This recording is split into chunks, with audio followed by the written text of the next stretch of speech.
What's up, everybody? I'm not going to buy the fight. So Beterbiev is fighting Bivol this Saturday. It's crazy. I'm so pumped up for it. But I'm not going to lie. I'm not going to buy the fight. I'm going to watch the highlights or watch the fight online somewhere when it's posted after the fact. Big boxing fan all my life. This is all I watch. Again, I'm going to talk about why I think Bivol is going to win this fight. And again, it comes down to the age, straight to the point.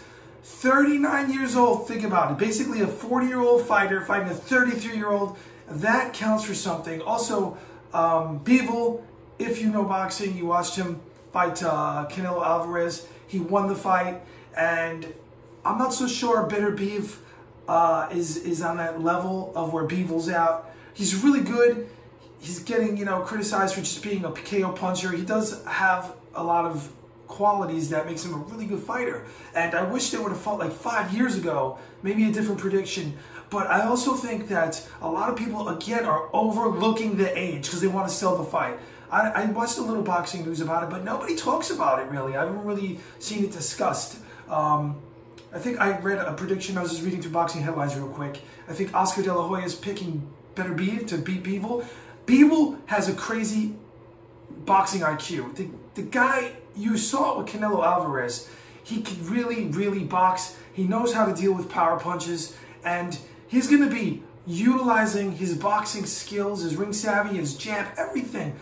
While Beterbiev, is going to be looking for the one punch, walking after him, trying to get him out of there early. That would be his best bet. So for me, I don't know what this 50-50 thing is. I just see this a lot. Again, I always talk about it. A lot of so-called boxing experts, they're just writers, and the 50-50 thing is always there to sell a fight. I didn't even hear about this 15 years ago. It just became a thing where a lot of people could have the excuse when someone loses. Big deal. So I guess if your fighter loses, you're wrong. So big deal. It's just a sport. So I'm not going to cry about it. I'll be back here if Beterbiev wins and he wins by a knockout earlier, or I can only see him winning by a KO, by the way. I would be like, okay, I was wrong. But for the most part, most of my predictions long-term are right. The percentage rate is really high. And like I said, I've been watching boxing all my life. So this is, like, for me, I can see a lot of this stuff coming.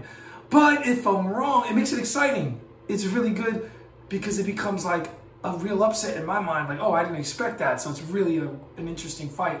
But I just don't think the 50-50 thing is here when you have a guy that's about to turn 40 years old versus a 33-year-old guy. They both never lost. Of course, Beterbiev has a knockout ratio that's perfect, 20-20, 0 losses, 2 undefeated fighters. So it looks really good until you look at the age.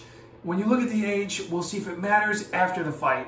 If Beterbiev can get him out of there early, in my opinion, it's his best bet for a victory. I think that at some point, 39 is going to show up in a late fight with Bivol, 12 rounds, where I would favor Bivol for a late stoppage or decision win. Let me know what you think in the comments below. I'll definitely scroll through them. But I also want to talk about Tyson Fury real quick. Tyson Fury is talking about Usyk, and he's talking about a third fight when he shouldn't be talking about a third fight because he didn't have the second fight yet. Win the second fight, then we can talk about a third fight.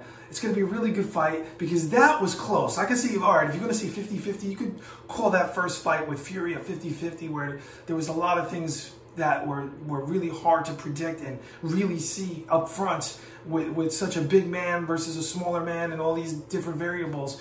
And, you didn't have a super age gap, or when someone's always turning like 40 in boxing, I get very concerned.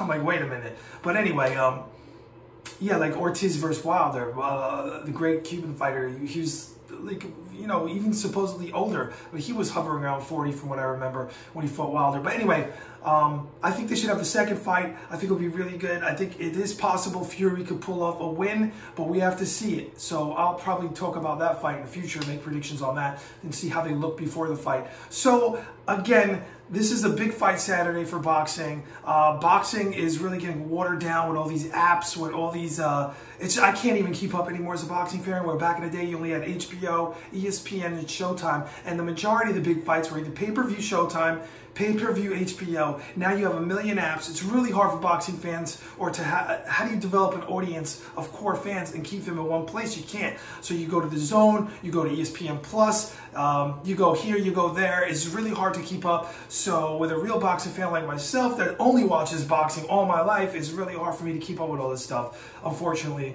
And I just don't subscribe to all these channels anymore. And as I went into a prior video on this channel, I guess you can scan through the, if you're interested in my opinion on it, I was talking about how I have ESPN, and I was like, yo, I can't even see the end. I used to look for the post-fight commentary. It was like a highlight. Two people fight, and you want to see what happens after. Now they would go in the middle of the ring, oh, join us over at ESPN Plus for the post-fight interview. Therefore, milking more viewership, milking more buys to get you to buy the app. I'm not having it. I'm not going for it. Big middle finger to all your apps and stuff. I don't care. And greedy promoters. It's so not cool. But anyway, I just think, going back to the fight with Beterbiev versus Bivol, in my head, I just will be surprised. It would have to be a one punch can change everything. Absolutely. The power changes everything. Absolutely. But Bivol is just not going to get knocked out like that. It's just not going to happen. You just don't walk in there with a Bivol record. Someone that was in there, all these really good fights and the high quality fights he's had in his past, and just get knocked out and just lay down. It just doesn't, even with a powerful puncher, it just doesn't happen like that. We're going to see if I'm wrong, and it's very rare for a big puncher to go in there and take out a quality fighter, boxer, high IQ, ring generalship. He has everything. To go in there and just walk him down and knock him out fast. A lot of people might be thinking that, but we'll see what happens. I just think he's going to wear him down. Beterbiev's going to get worn down. 39 years old is going to show up, and then all of a sudden it's an afterthought, and then all of a sudden, oh yeah, what happened? That could be likely. Well, he was 39, you know, if he was younger, but we'll see what happens. Anyway, hopefully we get a good fight. That's what I'm hoping for boxing. And Mike Tyson, Jake Paul, kill that noise. I mean, really, do we really need to talk about this fight again? Is it going to happen? I've been saying it for months. I called it a long time ago. I broke it down on so many videos on this channel. Y'all probably all got sick of it. You don't want to hear about it. But anyway, I'll be back with another one. I am out.